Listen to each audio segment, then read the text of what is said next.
The Oyev Yisrael, the Apta Rebbe, once said to his Hasidim, you should know, in every parsha, there's a remez to Avas Yisrael. Every parsha in the Torah. Came time to Parshas Balak, so the Hasidim asked the Rebbe, Avas Yisrael, in Parshas Balak, where exactly do you see a remez to that?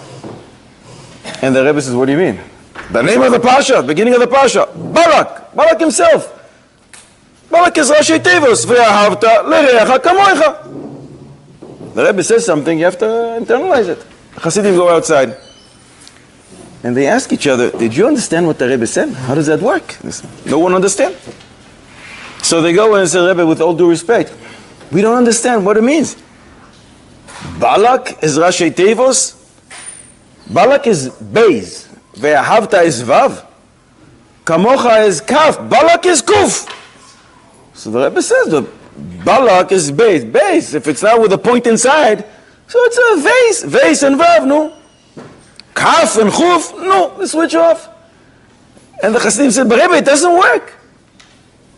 So the Rebbe looked at him and said, did you think Avas Yisrael is only when things are working out?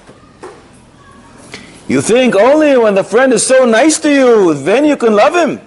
Avas Yisrael is even when it's a kaf and a chaf. It's even when it's a beis and a vav. Even when things don't work out, you're still obligated in Avas Yisrael. And then he added and he said something. If you're so strict with the letters, you'll never find Avas Yisrael. Ay. What does it mean, Avas Yisrael? Rabbi Yosef Chaim Sonnenfeld Zatzal, the Rebbe of Yerushalayim, chief rabbi of Yerushalayim 100 years ago. He was once invited to a Sholem Zocher. Sholem Zocher, it's customary to have Arbus. If you don't have Arbus in Sholem Zocher, I don't think you're Yoitze. So the Baal Simcha gives Arbus to one of the guys, chickpeas. And the guy says, no. I don't eat Arbus outside my home. Yeah, I have to check for worms. You know, it's not so simple and not everybody is careful. I only eat Arbus at home. And everybody heard this. The guy was very embarrassed. He's implying that he doesn't do such a good job checking for bugs. Rabbi Yosef Chaim Sonnenfeld was sitting at the other edge, the other side of the table, and he said to the Baal Simcha, isn't it customary on Sholem Zocher to give arbus? How come you didn't offer me some arbus?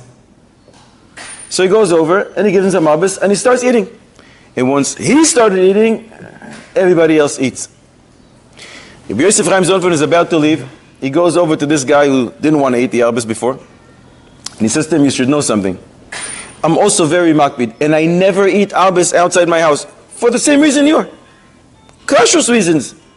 But I'm also makbid that my chumos are not going to come on the account of someone else. And you know who taught me to eat arbus and not to chas v'sholom hurt someone else?